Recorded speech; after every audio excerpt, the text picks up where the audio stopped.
WCLN 1170 Radio and Cable Channel 16 are pleased to present We Should Know, hosted by JW Simmons, an upbeat, informative look at people, places, and issues facing our community. This education-based analysis of issues will remain positive and informative as we consider closely what we should know. Ladies and gentlemen, welcome back. We Should Know's on the air. 2:30 each and every Tuesday. We come to you from Star Communications, Channel 16, Cable Channel 16. Also, WCLN Radio simulcast on Tuesday. There's a replay, 7 p.m. Tuesday, Thursday, Cable Channel 16. We also appreciate your continued input. We should know edu@gmail.com. We appreciate the comments, suggestions, things that we need to look at, and maybe folks that you'd like to see us talk to. Today we have the pleasure of having the chair of the Sampson County School Board with us, Ms. Sonya Powell. Sonya, thank you for taking time to come in and have a conversation with us today. You're welcome. Glad to be here. I want to kind of add a little bit in your bio to let folks kind of get to know you a little bit and then give you some time to kind of have a conversation with them. But you literally grew up here in the Roseboro area in Sampson County, if I'm reading this correct, and this is your second term. You've got 2 terms on the school board. That's right. You've served as vice chair. Yes, I have. You graduated from Winston-Salem State University with a bachelor's degree in English education. You have also a master's in education from Campbell University. I do. You've taught school and attended school in the Roseboro School District. That's right. Over the past, I would say, Sonya, few years, there's been radical ups and downs in education. There's been a number of things happening in your tenure on the school board, in your tenure as an educator, a teacher in the classroom. You've seen a lot of things happening. Give us a sense of not only a little bit of history about you, and the question that I'm going to open with is something that maybe will get you to kind of open that door for us. How and why did you get involved in education? Honestly, when I first went to college, I didn't think education was my calling. And so I got to college and I was a biology major. And then I realized that what I had done best in high school was probably what I should emphasize. And I had been best at English in high school. And so I went ahead and I did my English degree at Winston-Salem State. And then I was living in Winston-Salem, and I was married by that time. And my husband and I decided we wanted to raise, when we had children, we wanted to raise them in a small town setting. So we decided, he's from Wilson, and we decided to move back to the Roseboro area. When I moved back to the Roseboro area, I'll never forget it. I was certified to teach. Somebody said, there's an opening at Lakewood High School. And at that time, Mr. Thomas, a long time ago, he was the principal. And I went to Lakewood High School, and he was out on a lawnmower mowing the grass at Lakewood High School. And I stopped right there by him on the grass, and I said, I'm Sonya Powell. I have a degree in English. I would like a job teaching at Lakewood High School. He said, well, you know, I don't have anything right now, but I'm going to keep you in mind. And before school started, he did have something, and he called me, and I started my educational pursuits as a teacher at Lakewood High School. I remained at Lakewood High School for 32 years. Wow. So once I started there, I stayed there. Wow. Now, as you said, I remember the name, and of course I remember way back, Lakewood High School was one of the premier high schools when it was built back there in that period of time. Very experimental design. Yeah, it was. It's very unusual, and a lot of folks touted it as kind of the modern example of schools going forward, the layout. So when you got into education, did you find it to be, some people say rewarding, some people say challenging? Give us that experience during that period of time, and also talk to us about what sense you got from the public as what their expectation was. What was mom and dad's expectation? I want to talk about that a bit. Well, when I first started teaching, and by all reasonable concerns, education is completely different now than it was back then. I think that back then, the students and the parents were more focused on the goals for the future for the student. And I'm not saying that parents aren't focused on that now, but I'm saying that parents back then were more willing for their child to do whatever was necessary to excel. And so I had a lot of instances where parents were really, really, really intense about their child and what their child was doing in the classroom. And by the same token, children were really, really competitive. And there's some competitiveness now. I'm not discounting that, but I saw a lot more in the 80s and the 90s than I do now. I think it's because back then there was less to take their attention away from education. Now kids have so many other things to capture their attention and so many other ways of not having to read or not having to do things that it's different. So back then they were more focused on education, and I had so many students that I just felt like they're gonna have wonderful lives once they get through this educational experience. And I'm proud to say that I have quite a few former students who still keep up with me, who some of them who are teachers now, who told me that I inspired them to become teachers, and some of them are English teachers, which really made me feel good. I think that the parents supported them in their goals, and parents support kids in their goals now, but the world is just different. And so with a different world, you get different expectations, you get different forms of goal setting, and I've just sort of seen the transition over the time. And at one point in my life, I thought I wanted to get out of the classroom and become an administrator. And just as quick as I thought about that, I changed my mind, because I love the contact with the students, the day in and day out, seeing a child grow and develop, or seeing that light bulb come on when they finally get something. I think that probably the most rewarding in the last 5 years would be teaching a 7th grade ELA class at Roseburg-Sellenberg Middle School. And I actually have had students who were of mixed abilities. I had the child who really struggled, and then the child who didn't struggle. And 2 young men who really struggled, 7th graders, they had never passed the EOG. They'd always made a 1 on the EOG, and you know, passing is a 3. And I worked with those 2 young men that year, and one of them especially, he was like the class joke. You know, everybody said, well, you know, he's not gonna get it, he's not gonna get it. That young man took his time on that EOG. He went from a 1 to a 4. Wow. And then the other young man made a 3. And the one who made a 3, his mother taught school in that school with me. And she said, I don't care what anybody else ever says about you, my son made a 3 with you, and you will always be all right with me. I'm so proud of those 2 young men. I mean, it just made me feel good to know that they listened to what I was saying, and they put forth the effort. And I'm just a proud moment for me. Very proud. Madam Chair, if I can call you Sonya. Of course. Sonya, what makes that? What is that technique? What is that thing that some people can reach the children? What causes that, whereas another person may not? Is that something that is it a psychological trait? Is it relationship, understanding where the child? What is that moment? It's definitely relationship. You have to make them understand that you care. And when a child believes that you care about their well-being, that you don't just care about what's in the classroom, that you care about how they got to school that morning, what mood they're in, what they're going through, when they realize that you are interested in them for a real person, then they will do anything for you. I mean, they will flip, you know, hoops for you. They'll do whatever they can because they know that you're there and that you're looking at them and that you're proud of them when they achieve.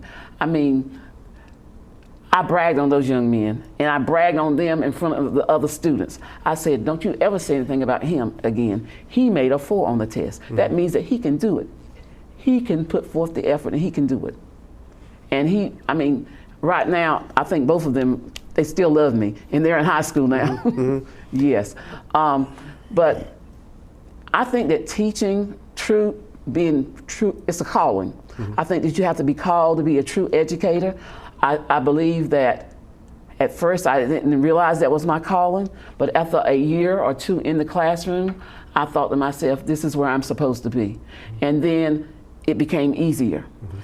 You have to plan, You have to know what you're going to say or do with the students. You have to have expectations. And I always tell students, I will never ask you to do anything that I don't know you're capable of doing. You might think you can't do it, but I know you can do it. And so I challenge them to do what they're capable of doing. And in most instances, they rise to the occasion. I suspect that there's folks listening today and just listen to your conversation, and if they will reflect back, most likely they have a teacher or someone that taught them that they can do exactly what you said. I know as you were talking, I was sitting here thinking about a teacher. Absolutely. And everybody has that teacher. I have a teacher. Yeah. How do we take that, Sonya, and particularly from where you sit now as board chair, how do we figure out how to take that teacher that is so mindful and understands the extension from the classroom and build on that model? Is that even possible? I think that I'll go back to, I believe that educators, teachers are called to do that. So we do have teachers in the classroom now who are actually living and breathing the model that I was just talking about. But we also have people in the classroom who are there for not quite the right reasons, and so they struggle in their efforts to reach students. They struggle in their efforts to understand where students are coming from. For those people, I hope that they, that the light bulb comes on for them, and that they either decide, yes, this is what I want to do, and I'm going to do a good job about it, and I'm going to reach these students, or they decided that maybe this is not the career for them, because our youth are our future, and they're much, much too important not to get a good education. And so when the educational opportunity is there, I want every child to get what they need from the educational process.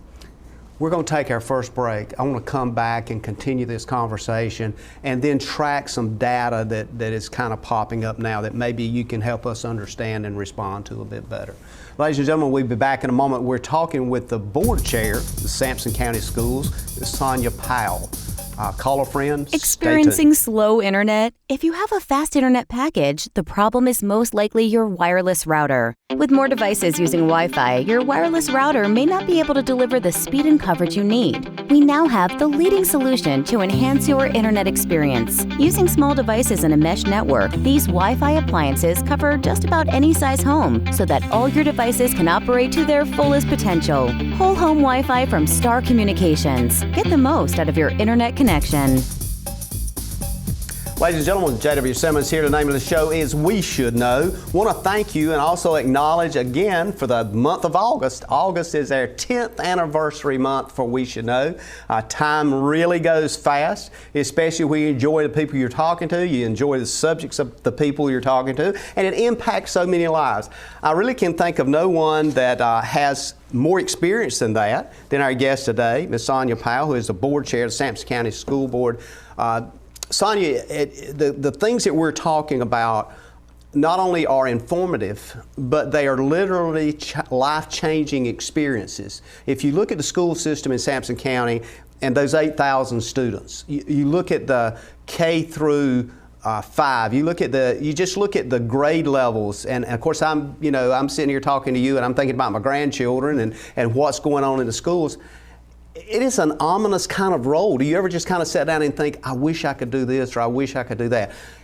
Tell us a sense from having all this experience in education, moving through the education process. Now you're looking at governance and policy. You're looking at things that literally are designed that somebody else is going to carry out, as opposed to being somebody that carried them out in your career.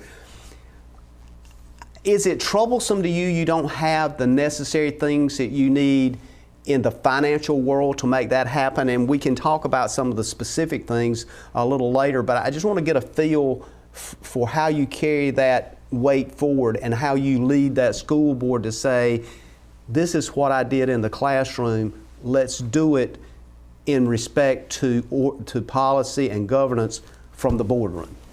Is that a fair question? That's a difficult question.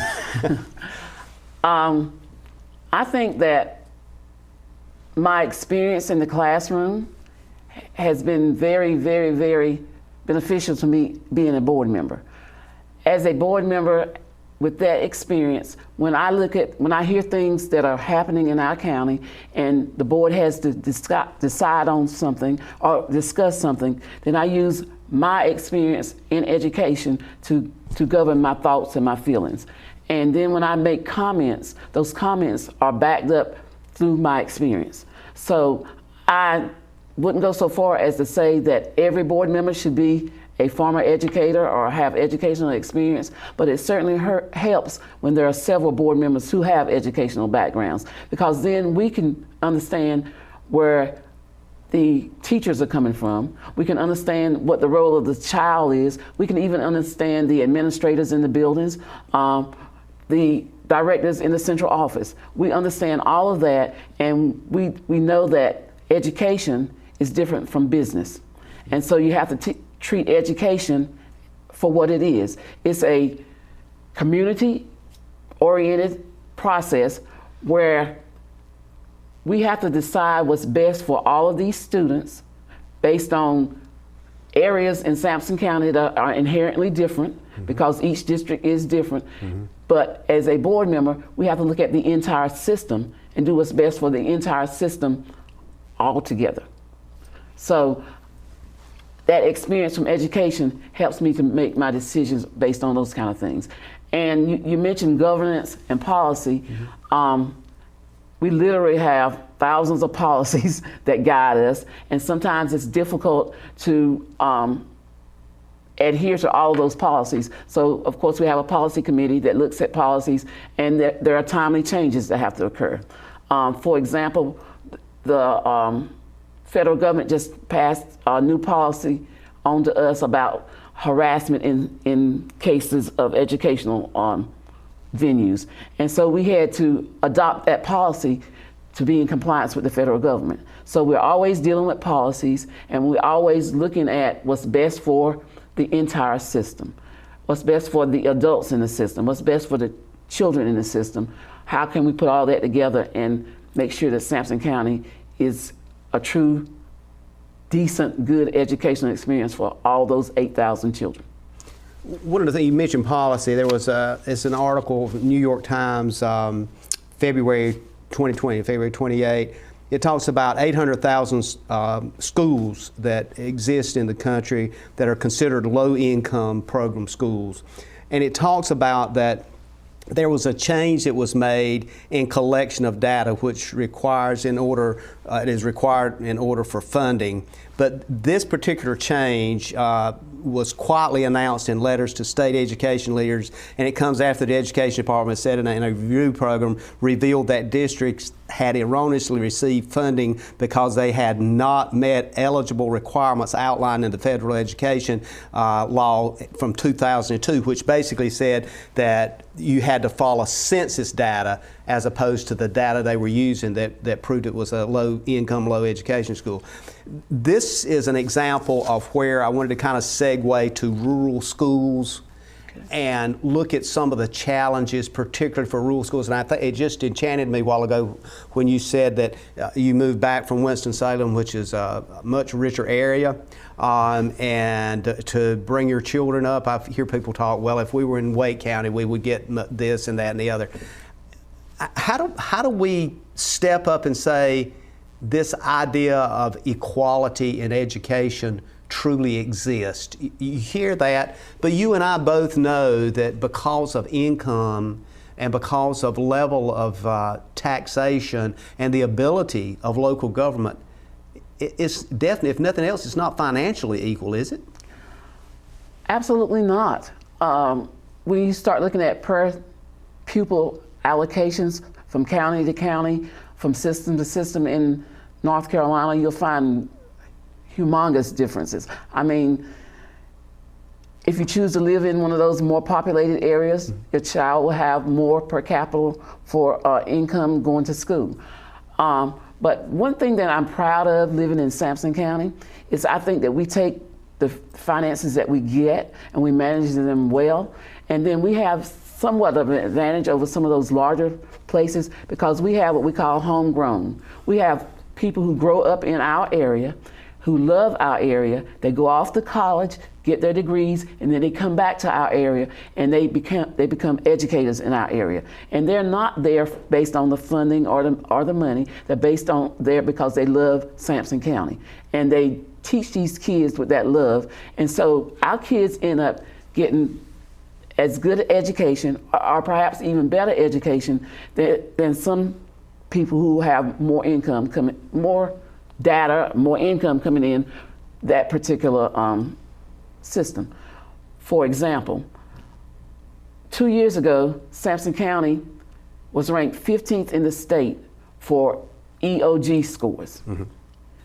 However, we are about 100 and something in income, in finances, in what we are able to give per student. Mm-hmm. So a lot of people came and visited our county and they wanted to know, how do we do it? How do we take that money, being over 100th in the state, and become 15th in the state for our student EOG grades?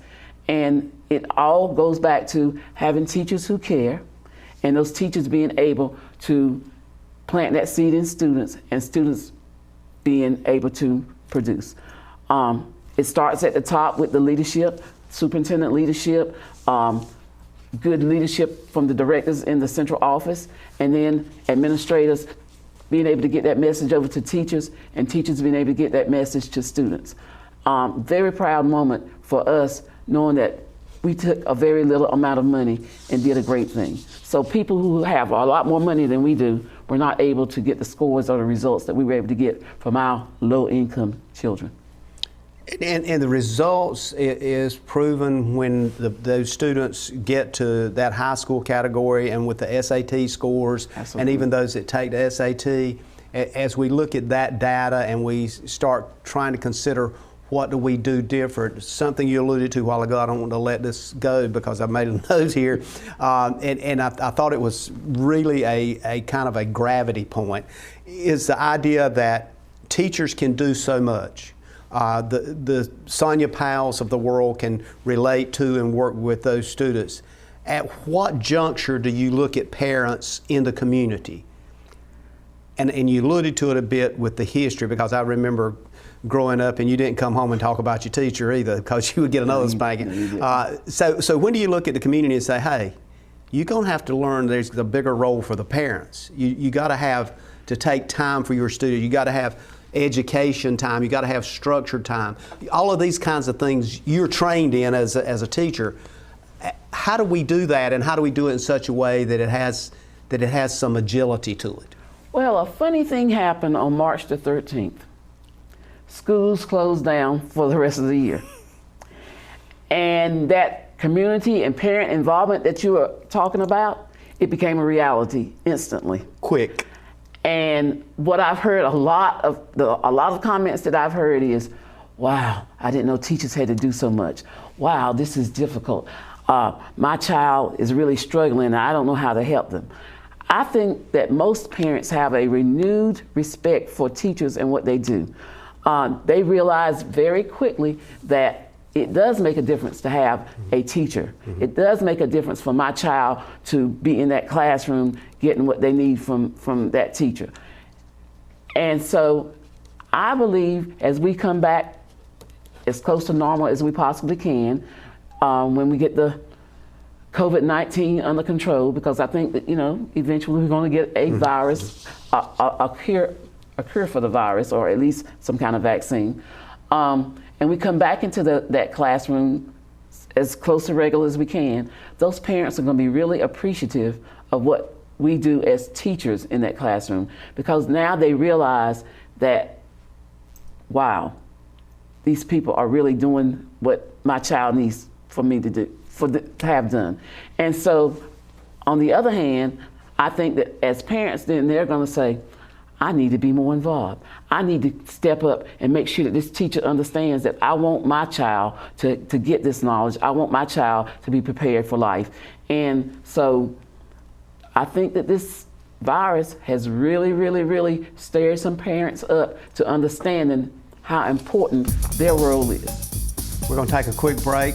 Ladies and gentlemen, we'll be back in a moment. You come out to replace a bad sensor, and that adds a 5-year commitment to my contract, and you don't tell me? Here's your sign. Switch to the sign that's keeping homes secure and customers happy all over the area. Security from Star Communications. We pride ourselves on fair pricing and quick, friendly service every time.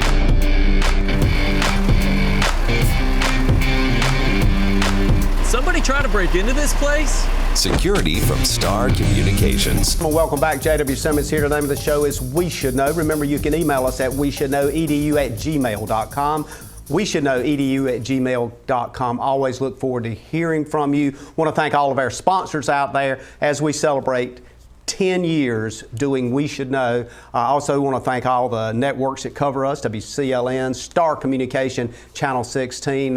Also, the weekly newspaper's been reprinting a lot of our shows, so we hope everything's coming back online for them. Sonya Powell is the board chair. And Sonya, you can see how things goes with this show. Sometimes we get into conversation and we just forget these other people in the room that's telling us what to do. But education to me has always been, and I know to you, I've been involved in education my entire career as well. So it's something that it not only is evolving, but it's something that we have to adjust to and something we have to deal with. As we went off, we were talking about things that relate to and has changed the way parents look at education. Unfortunately, in somewhat of a forceful way, because all of a sudden, here's my children. They're at home with me now. What am I going to do with them? We can't, because of the pandemic, we can't get them in school. And all of these questions, so there's a lot of push and shove. The reality, here's where my question is going. Is there some sense of a model that exists that you as board chair, as Sonya Powell, the teacher, the educator, could say to parents today to help them visualize, do I need to set a time aside? Do I need to have a structured learning time at school, not at school, but at home that replicates what school might be?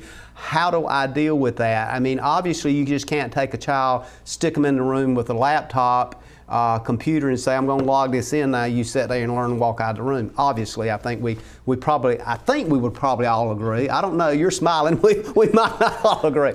Talk to us about what that model would look like, if there even is such a thing. As far as a model, I think that it pretty much becomes what that system presents for their children. In Sampson County, I think that there is a model for K-5, things that they want them to do specifically. And then I think that the 6 through the 12 are doing pretty much the same kinds of things. But what I've been told is, no, they don't expect them to sit there in front of the computer all day, but it's completely different than what they were exposed to from March 13th through June. It's a lot more structured, and it has to be. Especially with Sampson County being all virtual. I think that teachers have been told to have a certain period of time that they are actually teaching the students, whether that is through a Google Meet or a Zoom or a session or something like that, but it wouldn't take the entire period. I think that what I heard them say was about half the period for perhaps the lesson, and then the other half of the period, the child would be doing independent types of learning to reinforce what the teacher has just presented to them. Not sure about the bandwidth and whether that can happen simultaneously for the entire county. So maybe some teachers are recording theirs, but then showing it to their students. And then students are responsible. They are trying to mirror as much as possible the regular school day because, of course, we anticipate coming back to the classroom. Mm-hmm. So even though we started in virtual learning, that's not where we want to be. We're doing that based on the safety and concern of the entire system. We just feel like that at this point it was safer for our staff and for our children to be at home. We're working toward getting them back in school. So when that time comes, we don't want them to be unaccustomed to the routine of the school day. But no, they're not expected to sit in front of that computer the entire day. They have breaks. When they're in a regular school day, they have breaks. They go from one class to another. There's a break in between there. There are lunch breaks. So they are expected to sort of maintain that regular schedule, but with breaks like they would have on a schedule as well. So that when we say, okay, we're going back into the classroom on a regular basis, that they will be ready. And you know, things are different now because they're being graded. The state said that these students will be graded, and they're also being counted present or absent based on whether or not they're actively working. So they have to take attendance daily, and then they have to do their assignments daily because they are being graded. So with that said, then a parent should look possibly at saying there's a certain structure and explaining to that child that during this period of time that's mapped out, here's the expectation of what the end result accomplishment of that task is from 9:30 to 11 or 9:30 to whatever, that the parent could be involved in setting that structure. Yes, and I'm not sure that parents understand that that's what we're attempting to do, that we're attempting to make it as structured as we can so that when they do return to the classroom, they will be prepared to step right back into what they should be doing. You're attempting to try to replicate the classroom virtually. Absolutely. So here's the next, I guess, observation is that parents are saying, I mean, you've heard this, I've heard this, well, look, you know, I work all day, I don't have, you know, this hit me at a bad time, I've still got my job, I'm still trying to pay the rent and have biscuits on the table or what have you, and there's nobody home. So then what do you say to grandparents? What do you say to caregivers? What do you say to people that are going to be there that may not be the one that says, you know, little Johnny or whatever, you got to do A, B, C, or D. How does that work, and what suggestions might you have to help people get through that question? Because you know it's being asked. Absolutely. Of course, we understand that everybody needs to bring home the bacon, as they like to say. Yep. Everybody has to make money to take care of their families. So we know that in some instances, children are with other caregivers. As far as grandparents are concerned, I would hope that they would understand that the child needs to be on that computer doing whatever the teacher asks them to do, and so not lock them in the room and, you know, turn on the computer, but sort of keep an eye on them to see if they're actually paying attention to what they need to be paying attention to. I think that that's one way of looking at it. Then the other thing is, I think it depends on the age of the child. Older children should learn responsibility. You should understand that if you want to succeed in life, then you need a good education. Mm-hmm. And if you want a good education, then you have to focus, you have to set your goals, and then you have to do what you're asked to do. Are we asking young people to take responsibility for their futures? Yes, we are. But I think we do that anyway, because only a child can really control what they do and what they don't do. The parents can tell them to do it, but ultimately it's up to that child to do what is necessary. So yes, we are asking children in some areas at the right age to be a little responsible. Should parents be asking, to that point, should parents be asking them this question to themselves? Should they literally look in the mirror and go, what am I doing to inspire my child? I think that teachers have to look in the mirror and ask, what are they doing to inspire children in the classroom? I think that parents, yes, should be inspirations to their children. An example, I had some students last year, and they were really not doing what they were supposed to do in the classroom, and I contacted the parent. And at first I thought that the parent was, you know, taking up for the child and, you know, making excuses. But as I talked to that parent, I realized that that parent really wanted what was best for her children. And she said, tell me how I can get the message over to them that this is what they need to be doing. And if more parents looked at it that way, then I think more children would be successful. And so I suggested some things that maybe that parent could do. Maybe take an interest in what the child was doing, ask them some questions about it. If they're preparing for a test, be a partner with them in that test. And I know that people work, but I hope they don't work 24 hours a day. So perhaps in the evening hours, they can share with their child, well, what did you do today? And what did your teacher expect of you? And how can I help you? I think that a parent can do that. Kind of role model the importance of that educational piece. Absolutely. And going forward, that's probably going to be critical. Do you see even back to the classroom, do you see a continued change that will be there in the necessity to utilize technology as a result of this pandemic? Has it pushed it forward faster for the classroom and for teachers and parents to accept that, even when this, at some point in time in the future, as you mentioned, that we get some kind of something we can get a shot and not be concerned about it, is that still going to be a huge need for us? I think technology is and has been here to stay. I embraced technology in the early 90s and realized that it was going to be a part of what we did from that point on. I was already doing the platform when we went out in March, and so my students already were connected to me, and all I did was continue that connection.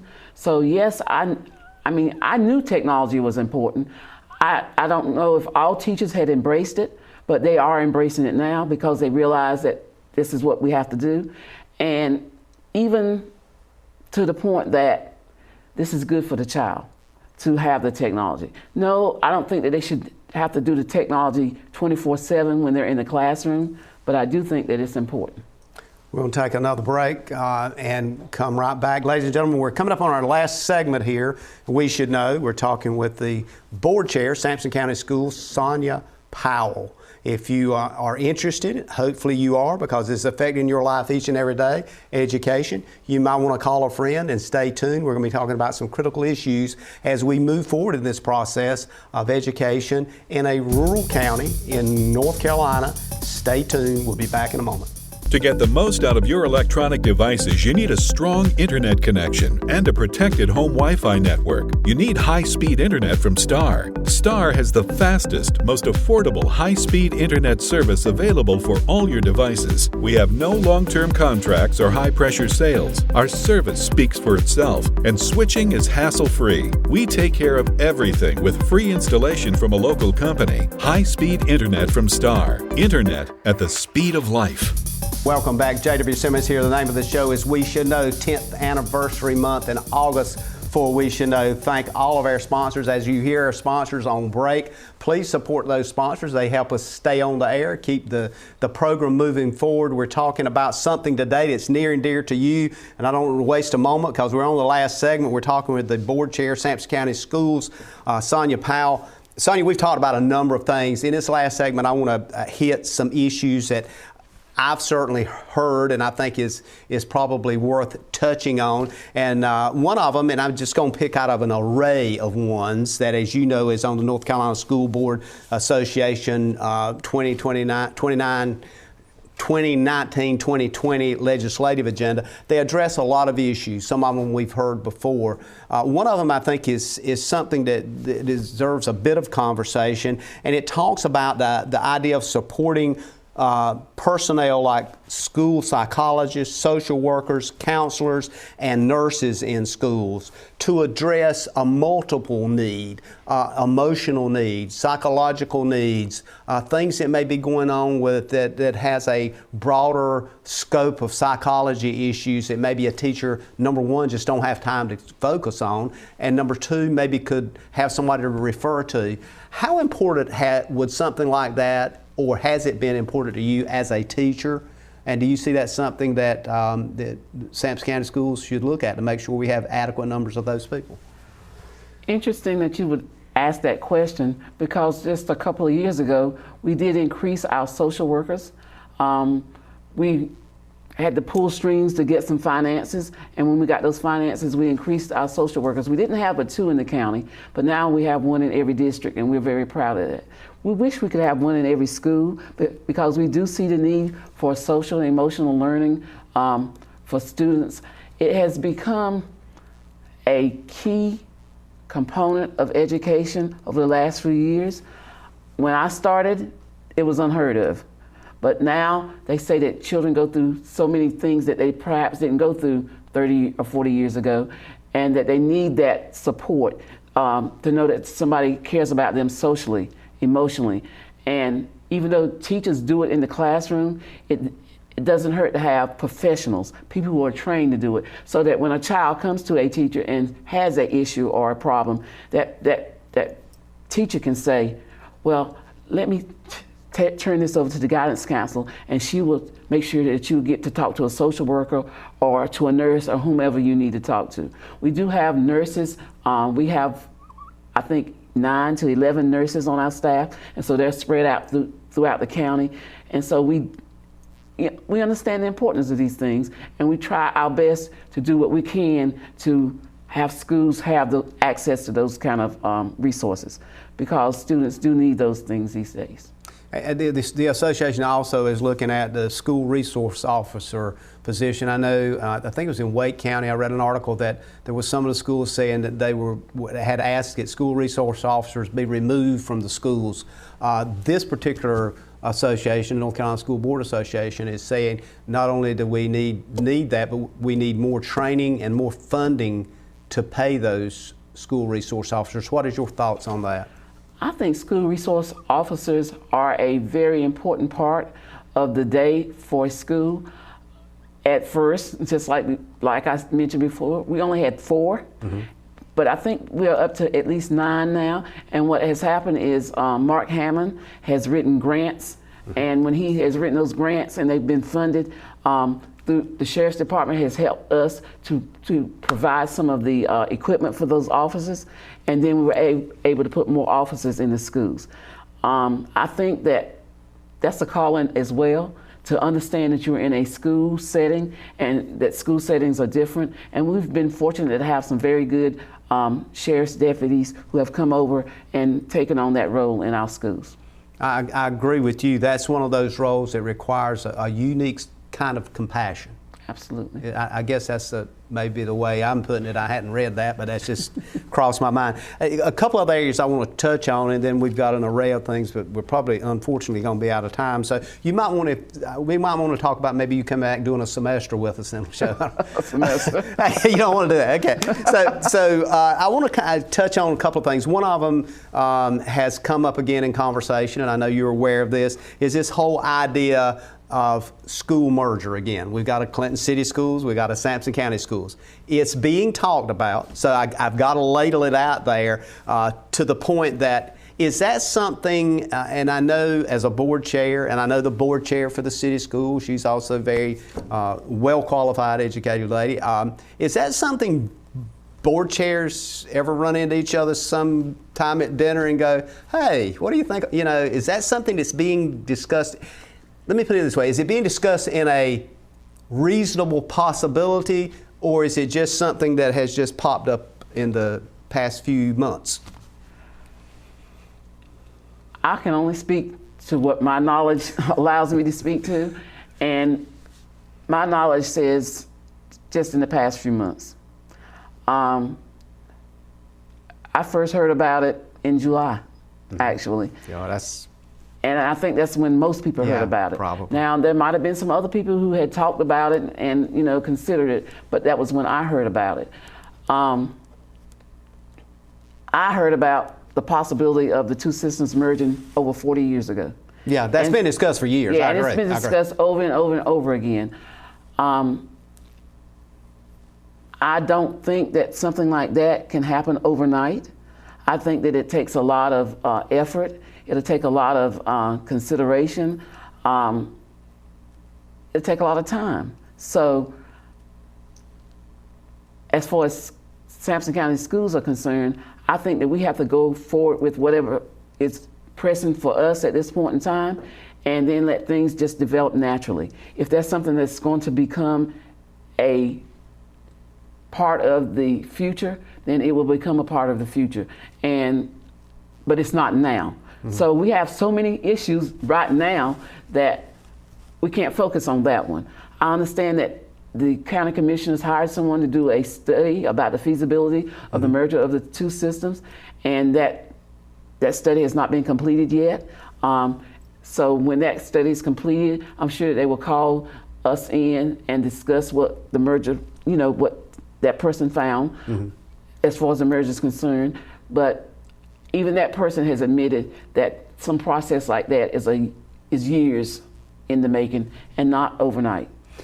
Well, you've also, not only our board chair, but you also, along with the pandemic, have been hit the responsibility of a superintendent, hiring a superintendent. Dr. Bracey, good friend and been on this show a number of times, is now in Johnson County. When he left, I told him I might come up there and do an interview in Johnson County. He can't get away. But the reality is that something that now, since you're looking at superintendent, do you think that kind of revitalized in July as a result of, well, the county is looking at superintendent. Dr. Wesley Johnson is a former county person that went to the city schools. Is that something that maybe just came up in discussion as a result of that, or is there something deeper going on, or is it, as you said, maybe something that's going to be years down the road?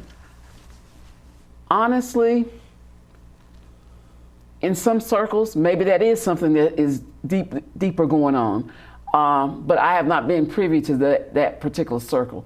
So I can only speak from what I know. As far as our board is concerned, as far as most of our board is concerned, we're not looking to entertain that possibility at this point.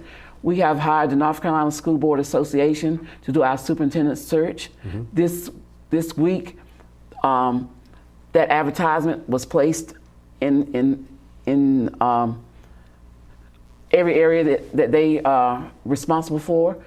We've put out a survey that we would like the community to fill out for our possible new leadership. We've also put that same survey for our employees to fill out.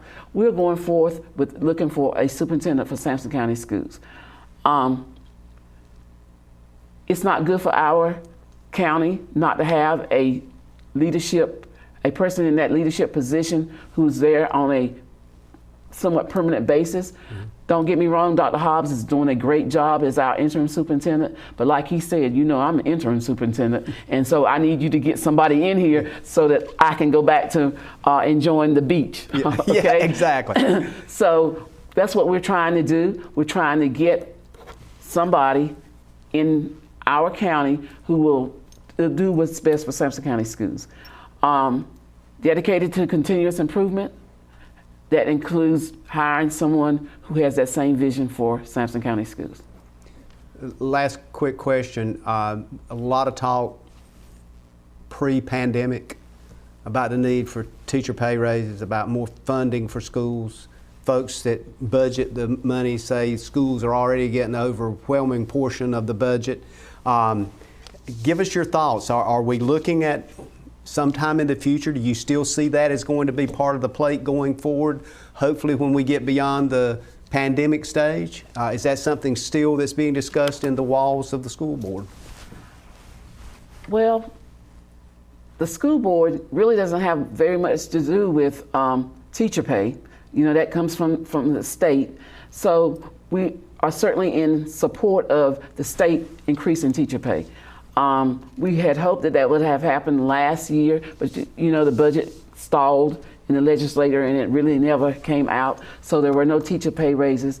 I feel like teachers do a lot and that they are definitely underpaid, and I would like to see them get a raise. As a matter of fact, anybody who works with education, I would like to see them get a raise. But we don't really have control over that. We take what we get from the state and we take what we get from the county commissioners, and we do the very best we can. You don't see a local tax supplement pay coming in for teachers anywhere? That's kind of a yes or no question because I got about 30 seconds to close. I would say no. Okay. I don't think the county commissioners are looking at that. Okay. I want to thank you for being with us today and invite you back anytime something comes up. Enjoyed the conversation. I know the folks out here did. And this is something that's going to be an ongoing process. As the old saying goes, we're in this storm together. Absolutely. I think you would agree we got to weather it best we can. Thank you for being with us. You're welcome. Ladies and gentlemen, thank you for being with us today. We look forward to seeing you again next week, and may God bless. Thank you for tuning in to this week's episode of We Should Know with host JW Simmons. If you have a question, comment, or suggestion regarding this or any episode, please send your emails to weshouldknowedu@gmail.com. And remember to tune in every Tuesday at 2:30 for another informative episode of We Should Know.